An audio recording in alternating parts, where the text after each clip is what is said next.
All right, go to Acts chapter 10. No, I'm kidding. Go to Exodus chapter 16. Exodus chapter 16.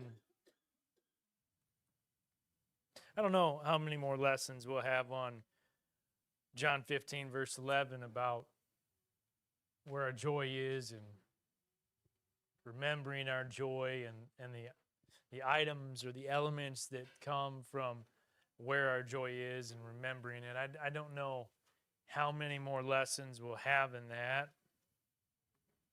I really stopped at kind of an odd point for myself, right in the middle of a point for me, which is kind of a odd place to stop. But the first time I looked at the clock, I had about 7 minutes left and didn't know when and where to stop. So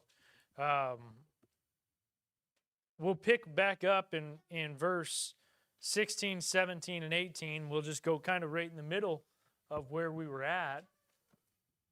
Really, we were just kind of taking off, as I was saying, just getting started on the passage.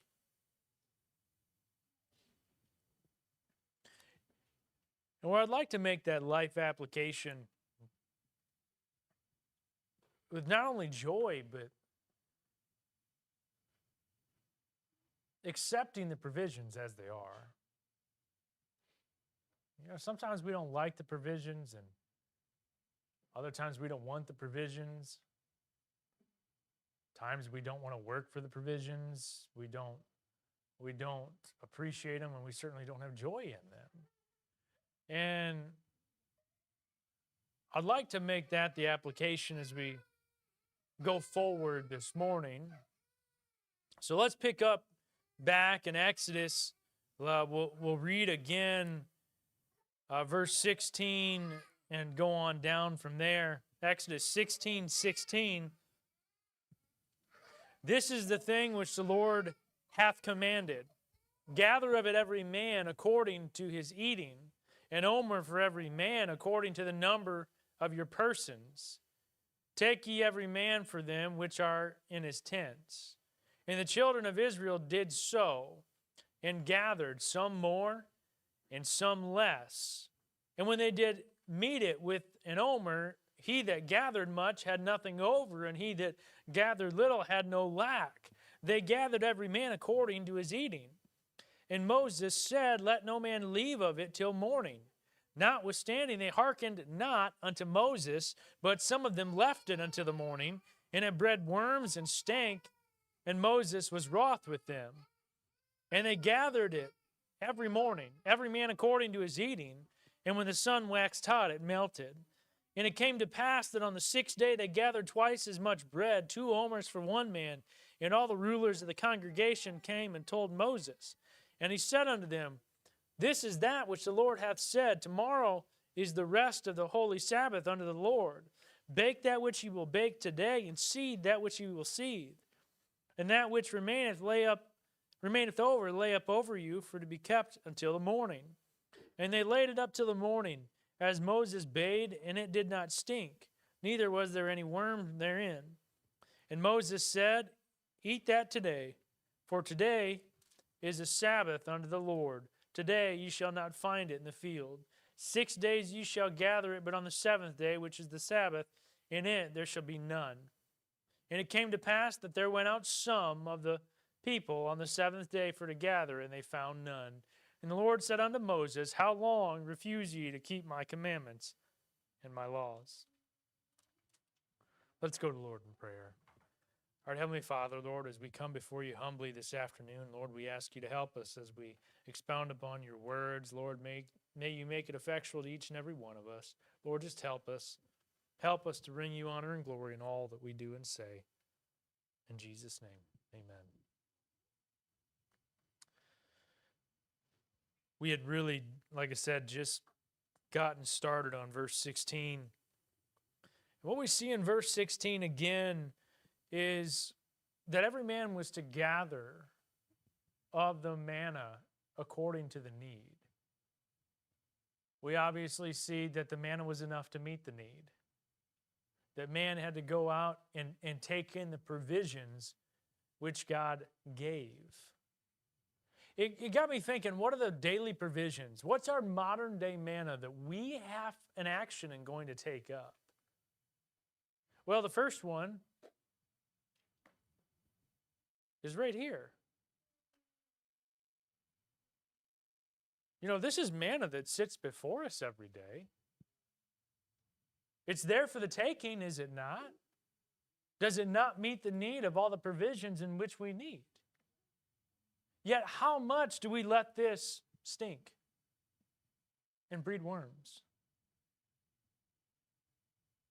What about the daily provisions of prayer? It's there for whatever need we might need. But what our prayer has become is a very self-centered prayer when we need something or when we've done something or when we put ourselves in some sort of a bind and we need the Lord to answer our prayers to help us. Our prayers aren't about glorifying God and coming to the Father and just thanking Him for the provisions as He's given us. Let's talk about another type of manna. You might say, well, we've talked about the Bible. We've talked about prayer. Those two are uncomfortable. Well, let's get a little more uncomfortable. Let's talk about church. But we're here. We've got a faithful group here. And everybody's here. Every time they can, every time the doors are open. You know, the problem with that is everybody's here, but not everybody's here. We can use whatever excuse we want for why we're not always here, but we leave this manna inside the door when we leave. We're not coming into the Lord's house on Sundays and Wednesdays, or this week, Thursdays and Fridays. You know, I bet for each one of us, Thursday and Friday and Saturday is going to present an interesting challenge. The majority of you and I live at a distance from the church, have to travel to get here. If you're like me, your evenings don't typically end in the secular world until sometime around 5:30 to 7:30 every night. But now we've got to turn around and be here for services at 7 o'clock. But what happens when the day doesn't go good? What happens when the work week isn't going well? What happens when you're extremely frustrated and angered by your work, and then you try to come in and show up and say, oh, here am I. I'm ready to listen. Meanwhile, you get a little bit lost about the seventh word of the first verse of the first song that you sing.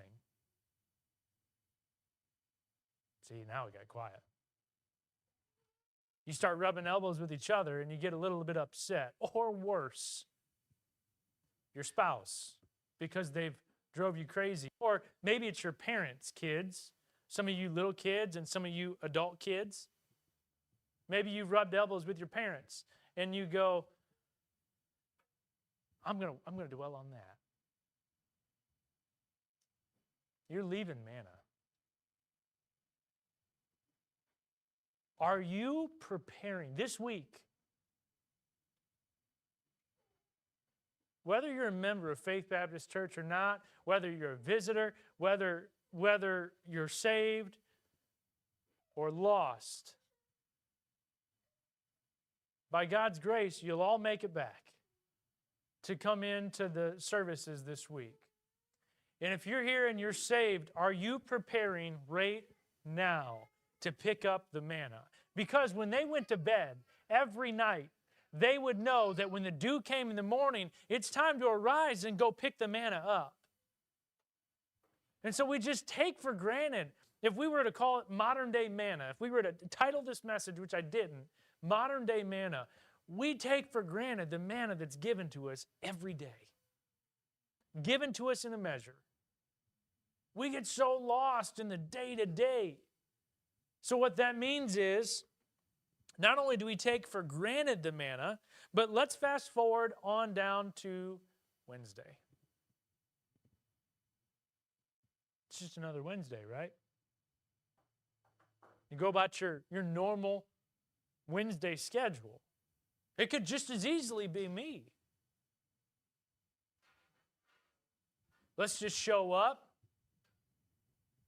We're here. Hey, pastor might even ask us to get the building ready for the services, but we'll do that. But as soon as the services start, you get lost. You see, our joy, sometimes I wish as a pastor I didn't get the vision of some of these things that I have to see. And this is uncomfortable. It's uncomfortable to preach about. It's uncomfortable to watch. But as a pastor, so often you see people are like, yep, I'm here. I filled my quota. Thank you. I'm so glad I'm here. And as soon as the service starts, they have absolutely no participation. They look like this. Oh, man, that light doesn't match. Which, by the way, there's a light in here that doesn't match. Quit looking around. There's a test. Y'all failed.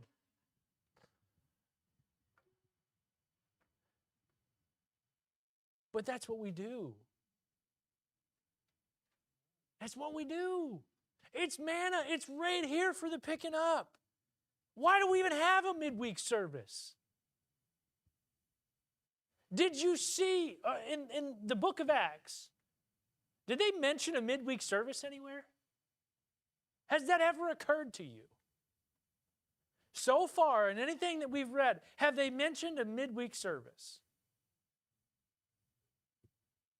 So, don't you think we need it? Don't you see it as manna? I am so burdened that people come in and out of church and they think the manna is just walking through the door.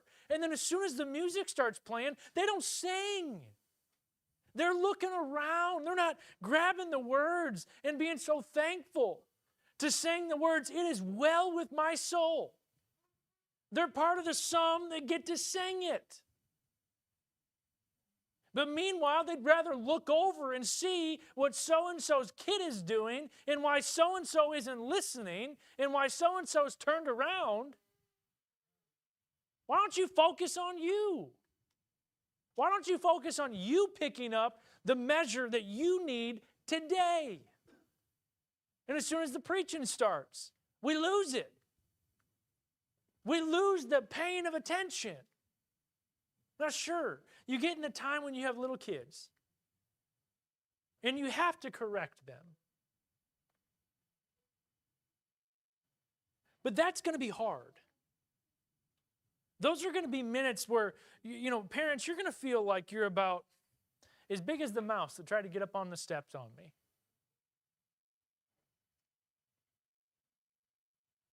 And sometimes that's a good thing.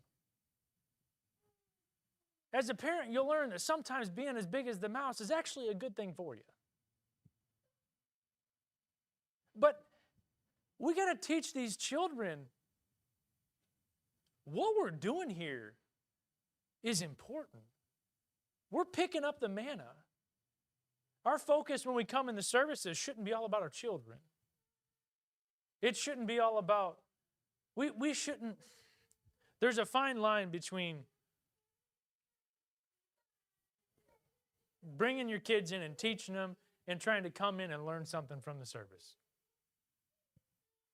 And see, the Lord gave me a red light, and I'm so thankful. I can stop right there. We'll wait for another day. But how well are you preparing to pick up the manna when you come into service? How well? How much? This is the thing which the Lord hath commanded. Gather of it every man according to his eating, an omer for every man according to the number of your persons. Take ye every man for them which are in his tents. That omer, that manna, that gathering, it comes in for you to come into church and take the meat.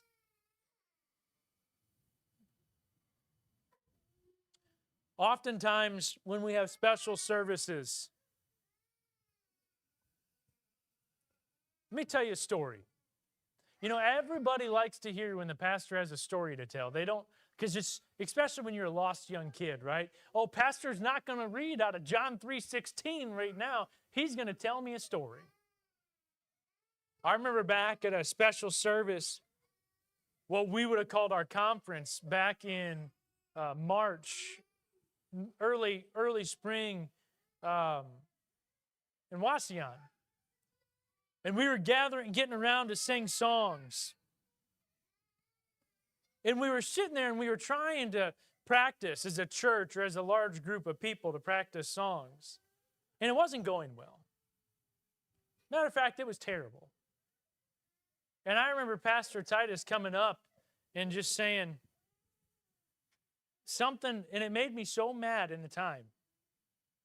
Saying something, just sing a simple song or don't sing a song at all. I was so angry because I was like, well, we're practicing this song so we can bring the Lord honor and glory. But what we were actually trying to do was show how good we could sing the song. That's what we were actually trying to do. And I remember being so angry, becoming the nation of Israel in that moment. Well, he was just mean. That's just his opinion. I'll never forget it until I remembered it this morning. I never fully understood until I remembered it this morning. See, next week, some of the manna picking up that you may do is bringing a song. I will stop you mid-song if it's a performance and make you sit down. It's not a performance. It never should be. It's singing to the Lord. You may sing terribly. What a blessing it is to sing for the Lord, not sing for you. Now, I would say the majority of you sing very well. Beautifully. Just because you sing beautifully doesn't mean it's a performance. It just sounds very good. It sounds like one. Because you're naturally talented. But you make sure that if that's the manna that you're picking up, because that should be a blessing to you as well as bring the honor and glory to the Lord, that you're picking it up right. Verse 16 was all about gathering the manna. Verse 17 talks about the obedience of gathering the manna. Some more, some less, but the manna was adequate enough for all. Verse 18, and when they did meet it with an omer, he that gathered much had nothing over, and he that gathered little had no lack. They gathered every man according to his eating. It was enough. The provision of the manna was enough. And what you see, and how I wanted to tie my thoughts and the things I've just spoken to you about in verse 16 and 17, is when you look at the end of verse 18, he that gathered much had nothing over, and he that gathered little had no lack. They gathered every man according to his eating. It's a specific picking up of the manna. I can't do it for Brother Matt, and I can't do it for my wife. I can't do it for my children. When you come to worship, you got to grab onto the meat yourself. You got to focus in on the meat yourself. You got to focus in on the singing, on the praying, on the preaching, on the service yourself. We've lost our wonder in every part of that. We walk in this building, we take for granted that everybody's going to be here. We walk in this building and we take for granted that we're going to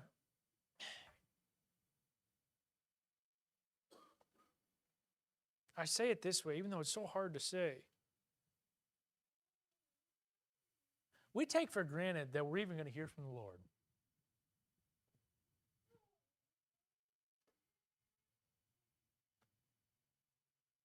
Don't we? Are you really preparing your heart to hear from what the Lord has to say? I think I found my favorite spot in the sanctuary. That back corner. You're right, brother. Because it's so hard for me as I'm getting ready to get up and preach. It's so hard for me as I sit there and I just pray, Lord, just help me. I don't want me to be preaching up there. I want to hear from you. I want you to fill my mouth. I want you to help me. It's so hard to do that anywhere else. Back there, it was such a blessing. But how you can be a blessing is taking the song service seriously. Taking the preaching seriously.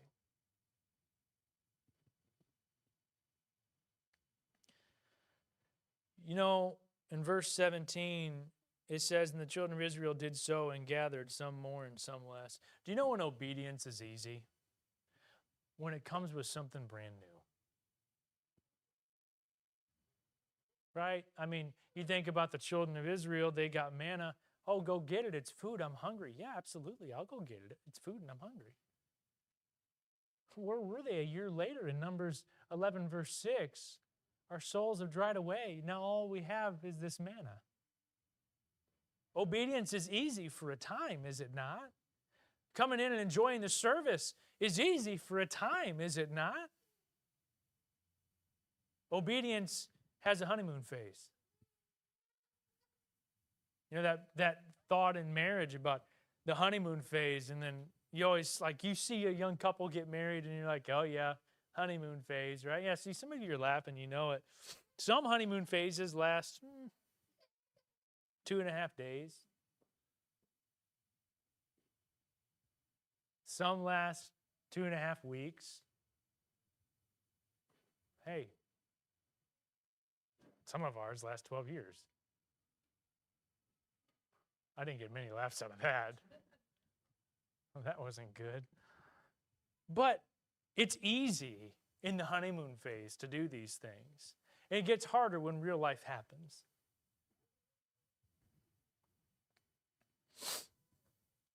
You know, when you're newly saved, you find it easy to follow the Lord. It's also really easy to follow the Lord when you're hungry. They were hungry. How hungry are you?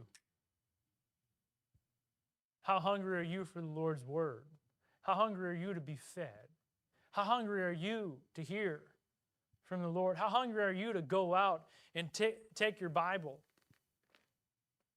and get the provision, the measure each day? How hungry are you to pray? How hungry are you to sing? You know, I was thinking, I don't control the radio station at work. They have Sirius XM playing, and I can't stand the channel. But the same 11 songs have been playing in my work for weeks since Christmas. I've come to disdain them even more than I ever really disdained them.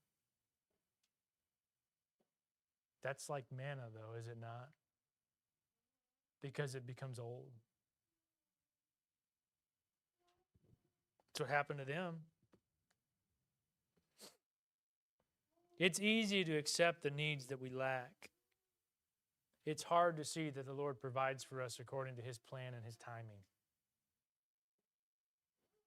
You know, that time where we have to be humbled, we have to be hungry.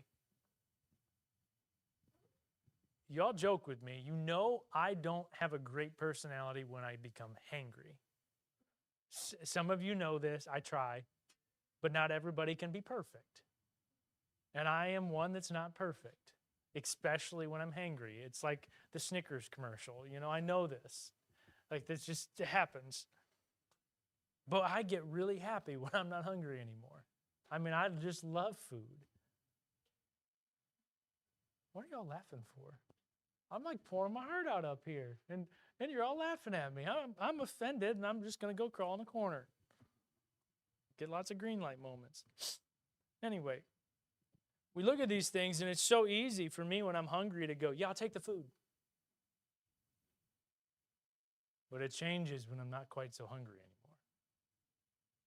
When I start reading my Bible, because there's a problem in my life, it's easy for me to pick up the Bible and read.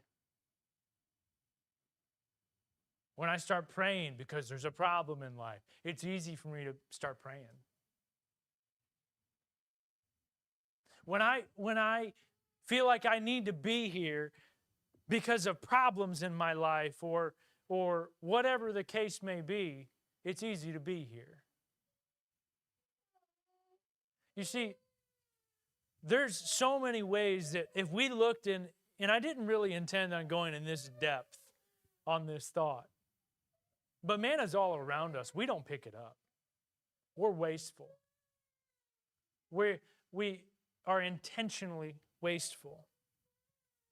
In verse 19, and Moses said, let no man leave of it till the morning. That's how important the manna was. Don't waste it. If God gave you the provision of it, eat all of it. Take all of it. It's not going to be there in the morning. Take it all right now. We get to verse 20. And believe it or not, verse 20 was supposed to be the theme of this morning. I just didn't make it that far. Notwithstanding, they hearkened not unto Moses, but some of them left it until the morning, and it bred worms, and it stank, and Moses was wroth with them. You know, first off, they didn't listen to Moses. Moses said, don't waste it. Now you go back to the same thought where it was, how often do we waste our Bible readings? How often do we waste our time of prayer? How often do we sit in service time and time and time again, and we don't even know what the pastor's 3 points were? You know, every message used to have 3 to 5 points with an introduction and a closing. And usually, nobody knew anything but the introduction and the closing. And you go, man, Pastor, that sounds really harsh. Well, the truth sometimes is just really hurtful. It's brash. It's just kind of down where we live. Because we would look at coming to church more of a quota than a blessing. And that's what that manna became. A daily provision rather than a daily gift from God. See, that's where we get to that point where our wonder is already gone. Our amazement is already gone.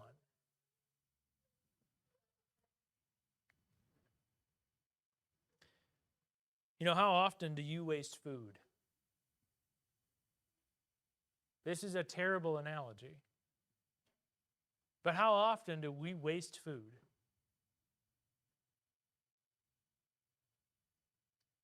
How much more do we waste our daily manna, our daily bread, our daily allotment? We see they didn't listen to Moses. Moses, in this text in verse 20, was a messenger from God. Moses was literally used to be the messenger from God to say, do this, don't do this. What did the part of the sum do? Whatever they wanted. Wasted the measures, wasted the gifts. It's no different than when a preacher or a pastor, let's not use me, let's use brother Daniel when he gets back and Lord willing, he comes up and he preaches the revival. Are you going to listen? Are you really going to listen? Don't we expect the person that's up in the pulpit to have heard from God? To deliver that message? So why do we want to reject it? Why do we so often not want to take it seriously? Why do we go unchanged by it? Because we're not picking it up. We're not even paying attention.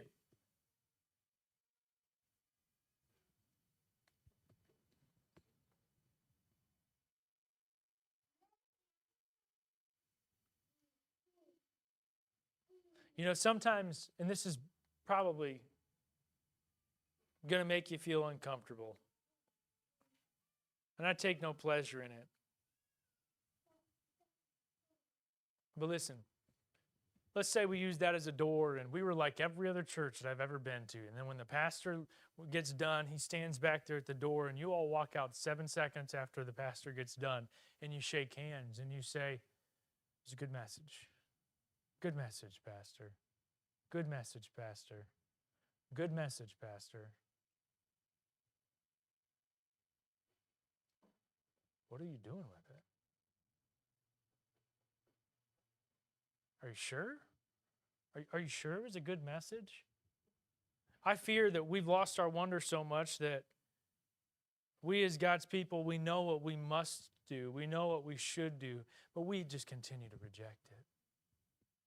I pray the Lord uses these messages to really get us ready for revival. I pray that the Lord changes our hearts and gets us prepared. I pray that we wouldn't be afraid to walk the church aisle because we say, "Brother, there's something keeping me from picking up the manna."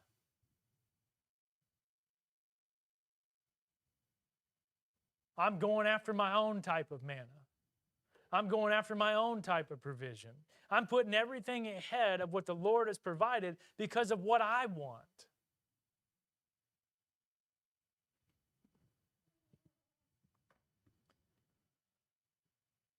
And how often we say, "It was a good message, I needed that," but you don't do anything with it.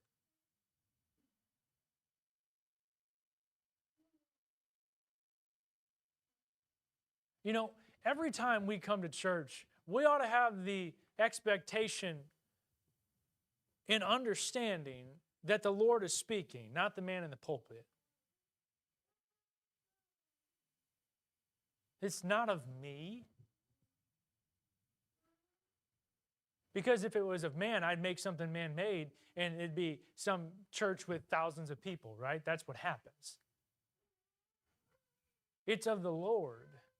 Don't you want to listen to the Lord? Don't you want to adhere to the Lord? Because if not, you're no different than the nation of Israel.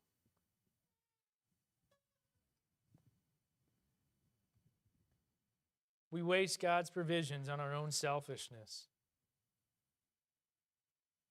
The other thing we see here is man trying to take things into his own hand. And Moses said, "Let no man leave it till the morning.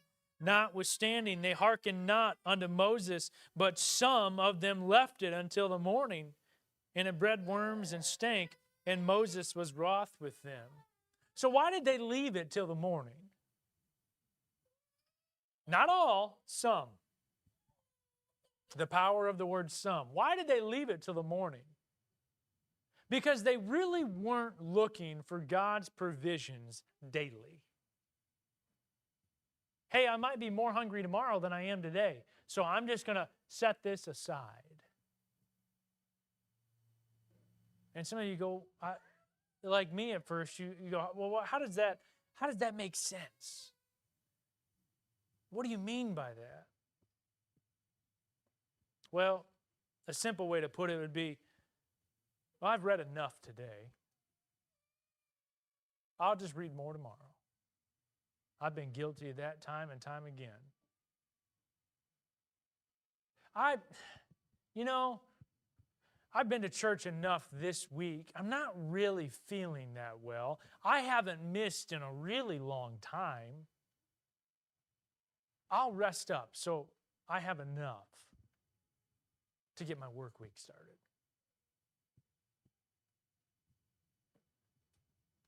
Or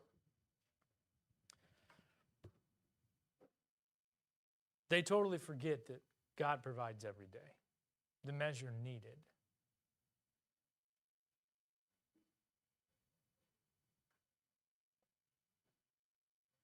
Notwithstanding, they hearkened not unto Moses. They didn't listen to him. And because they didn't listen to him, some of them had spoil in their house. An odor, worms. What do you think about food when it sits and you pull it out of the refrigerator and it stinks? Boy, it gets a little odor, it gets a little mold. We want to throw it away. This had worms. When's the last time you'd want worms in your kitchen?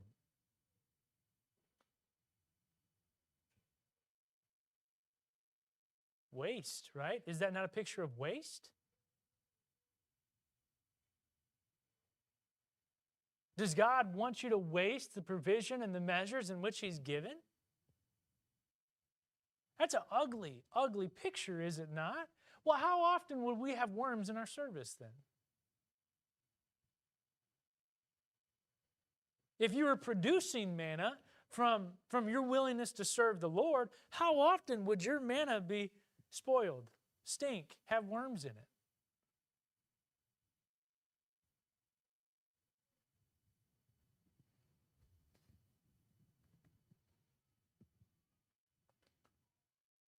We also see that that's truly not appreciating God's daily provisions. We're not using the full amount.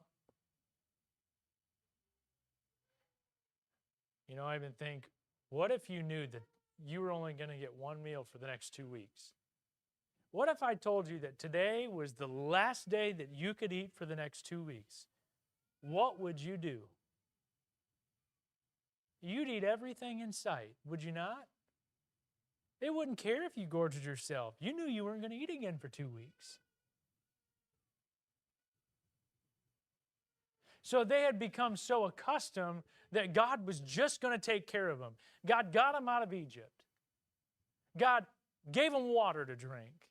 God parted the Red Sea. He gave us quail. He gave us bread. We can just waste what God gives us.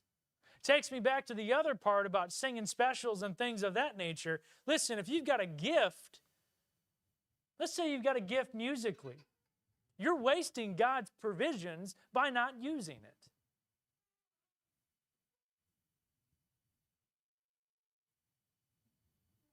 Let's say you can sing. Let's say you can't. You're wasting God's gift by not using it. When we sing songs together in service and to bring the Lord honor and glory, this is not singing. Neither is this.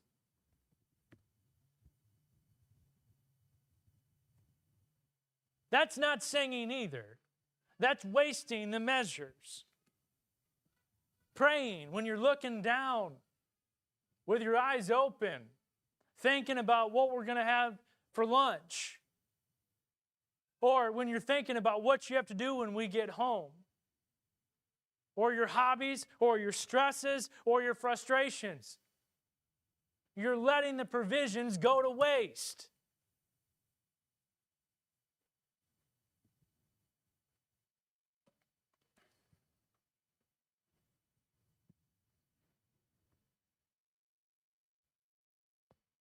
Moses was angry with them. And they gathered it every morning, every man according to his eating, and when the sun waxed hot, it melted. You know when something melts, you know what's so funny about that to me? Not funny, but truthful. Now, kids, I'm going to teach you something. And I very rarely teach you anything. Do you know what happens when something melts? It just changes state. It goes from a solid to a liquid. And I was even thinking, what did God use the manna He gave the Israelites for the ground? There's a thought. It didn't say it dried away. It didn't say it evaporated. It said it melted. Heat caused it to melt. And I just don't lose my wonder in thinking, well, what did God use the manna for then? Maybe, just maybe, God gave the manna and maybe it melted, and then in the next morning it turned back to a solid state. Who knows? See, we can even lose our wonder in the little things. There's nothing wrong with what I'm saying. There's no issue with what I'm saying. We totally lose the joy in God's power and in God's ability and what God is able to do. The only time we don't lose the joy in what God is able to do is when we want Him to do great things for us. Is when we want Him to work miracles for us. You know what manna was? It was boring. Simple. It wasn't extravagant. It was just simple.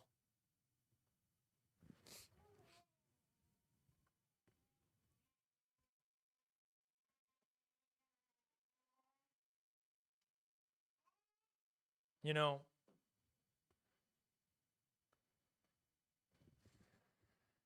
I always look up there like there's a clock. There's not a clock there. I believe they started to learn some lessons by wasting the manna. What I mean by that, it's so hard. I want to keep going.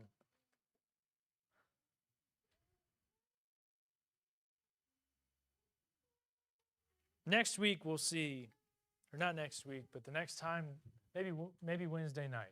I don't know. We'll see. Next time the Lord allows me to preach this, we're going to see that Moses said, gather enough for 2 days. On the 6th day. And then, of course, you got the this is funny, the legalists saying, but you said only gather one. Enough for 1 day, not 2. It's going to stink. It's going to waste. And Moses said, no, it's the Sabbath, and you gather enough. And you know what happens? You see the 4-letter ugly word again. Part of the sum are out in the field trying to gather on the 7th day. Because they're not paying attention to the messenger. They're not paying attention to the command of what they're told. They don't appreciate the manna. They don't care to be obedient. You know, as a Christian, for us to appreciate what God gives us, we have to be obedient. We find it so hard to be obedient because that means we have to bow our own way and listen somehow to what the Lord has to say. And you think, well, that's not all that hard, right? Listening to what the Lord has to say is not all that hard, is it? It's no big deal. Wouldn't you want to listen to what the Lord has to say? Well, then explain to me why there's so many different versions of the Bible trying to say different things. Right? Explain to me why every piece of manna that we will ever need in our lifetime is found right here, but we don't pick it up. Probably because it's very abrasive. It goes against the grain. Every answer of everything that we should ever need for any time, it's right there. But we become, now our soul is dried away. We have nothing but this manna. Right? Every answer to everything that we ever need. Listen, I pick with the kids sometimes. They get all upset, or if they get upset or they get down, I love to play, say the little funny joke to them, like, what's the troubles, Bubbles? Like just something funny, lighthearted. And I need to look at you all sometimes and say, what's the troubles, Bubbles? But the reality is, the troubles are, you don't like what is before you. You don't like that manna is before you. You want ribeye steak. And believe me, you give me bread and you give me ribeye, I'm going for the ribeye. But if the bread's coming from angels, I better be eating the bread from angels, not the ribeye. There's a terrible analogy, I know. Everybody likes a good ribeye. That keeps coming up in my messages. I don't know. I don't think that, they're going to rain down ribeyes. If they do, watch out. It says, gather according to their eating. But, as we close this up, as pastor, in some ways I can relate to Moses. Because you see a biblical command. You see a biblical command of things that we're supposed to do. You watch people living their lives away from the will of the Lord. You see it. Just as much as you see people going out on the seventh day to collect manna that isn't there. You see people not living their life the way they should. You see people wasting manna. You see people going and thinking all about me and all about I and what I need to do, what I want to do, what I desire to do, what I should do.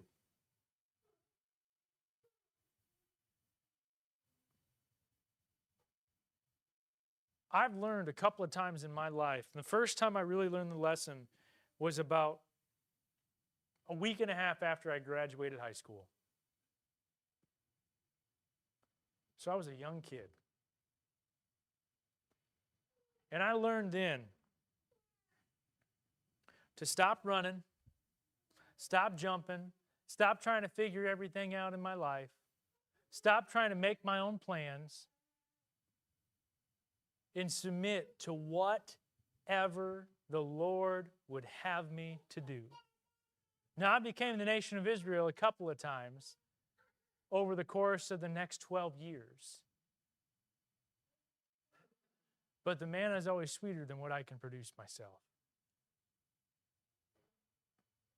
If you're miserable today, if you have no direction today, I would tell you you're absolutely wrong.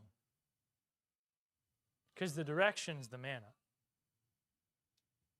You're just not looking at it. It's right in front of you.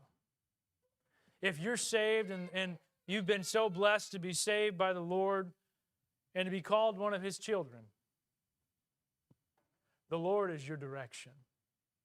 The Lord is your manna. Live every day seeking Him. Live every day desiring to serve Him. Why? Because the children of Israel were in the middle of the wilderness for 40 years, and the Lord brought them manna, water from a rock. Alyssa and I, not to bring up an open wound, but we put down Stella yesterday. Or I did. I didn't want anybody there with me. And I put her down, and I told the kids Thursday night, we got home Wednesday night, and she fell, and she's dragging herself across the ground. And that was always the rule for me. You know, that's when time is done. Alyssa texted me yesterday. She goes, we were just two kids who didn't even have nickels to rub together. Didn't have anything. But a good friend gave us a dog that we couldn't even feed ourselves. But yeah, let's take a dog on. You know, why not? That's the common thing to do, right? Didn't have anything.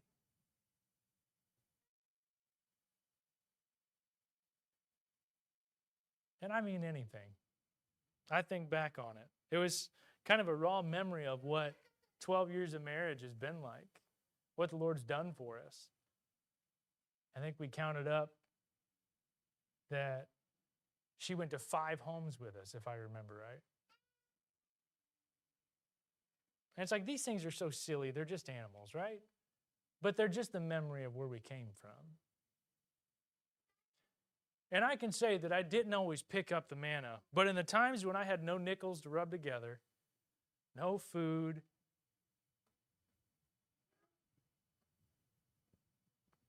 I had my wife, I had the Lord,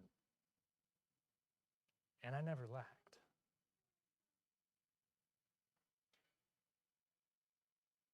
And, you know, putting down an animal, it's not the worst thing in the world. But sometimes it draws the remembrance of what we need. And I think for me, as I was sitting there yesterday after the fact, I thought, man, there's the remembrance. An animal can be so good to you. Just an animal. What about the Lord? What about the Lord?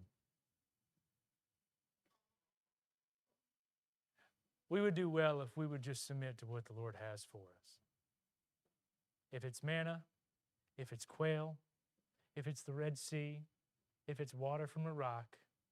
Because when the manna ended, they went to the promised land full of milk and honey. They left the fish and the garlic, the leeks and the olives and the melons and the cucumbers. Boy, you put that together in some sort of an Egyptian Mediterranean dish, and I just love it. I can imagine that they did too. To go and eat manna? Well, sometimes the Lord takes you from that to the manna so you know where it all comes from. I could just keep going and going and going. There's so many thoughts I have on this passage. Just read through, go back to verse 1 of chapter 16 just for a minute as we get ready to close. And they took their journey from Elim, and all the congregation of the children of Israel came unto the wilderness of Sin, which is between Elim and Sinai, on the 15th day of the second month after the departing out of the land of Egypt. And the whole congregation of the children of Israel murmured against Moses and Aaron in the wilderness. And the children of Israel said unto them, Would to God we had died by the hand of the Lord in the land of Egypt, when we sat by the flesh pots.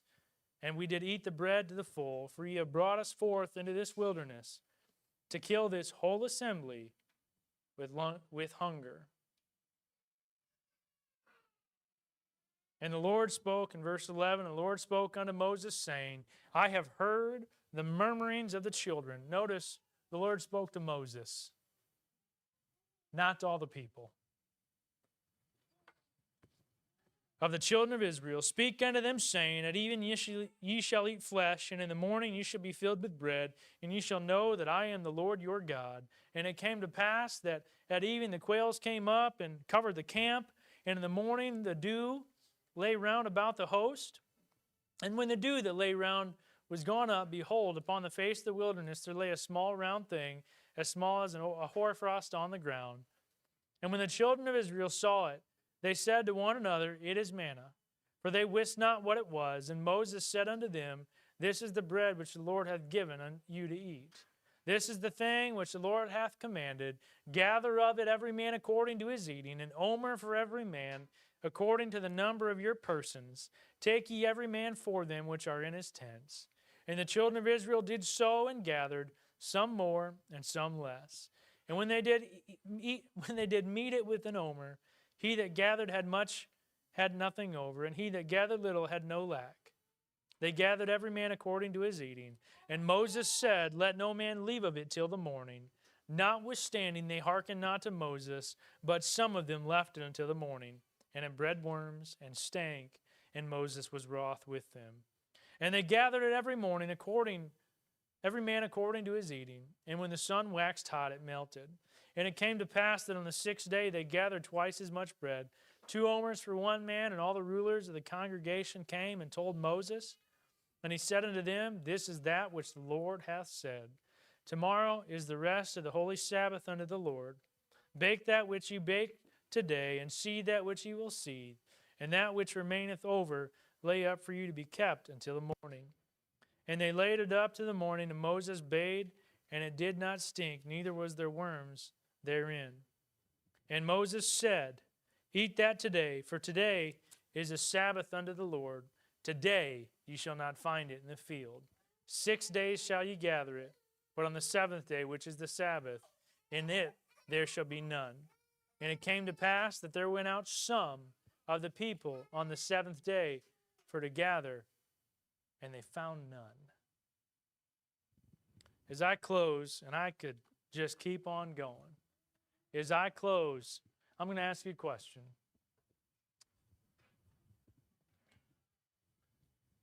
Are you part of the sum that's going to be found on the 7th day trying to gather manna? Are you part of the sum that's going to be found walking on the Sabbath day because you weren't obedient to what the Lord had commanded? You know what's most uncomfortable is when you know you're not being obedient and somebody's telling you, or the Lord's telling you, that you should be. It's the most miserable place that you can be in.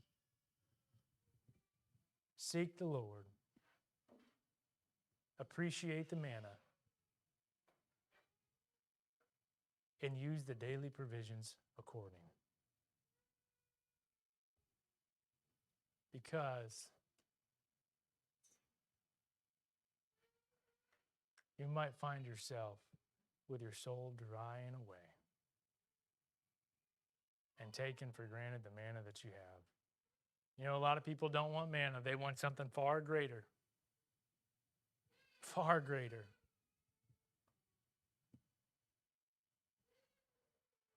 And it just reminds me of what I've told you time and time again since I've been here. For us, for our children, for grandchildren, whatever it may be, it'd do us better to be very realistic with them.